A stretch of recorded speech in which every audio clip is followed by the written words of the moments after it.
ઘેર મેલીને જજો અને મોદીની થેલી લઈને જજો જો હાલત કોઈ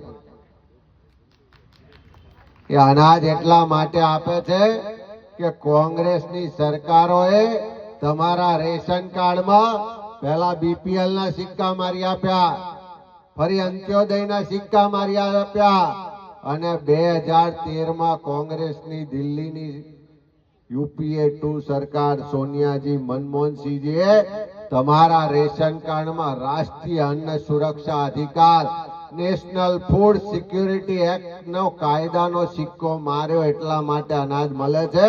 પેલા મોદીના ફોટો જોઈને કોઈ અનાજ હાલતું નથી.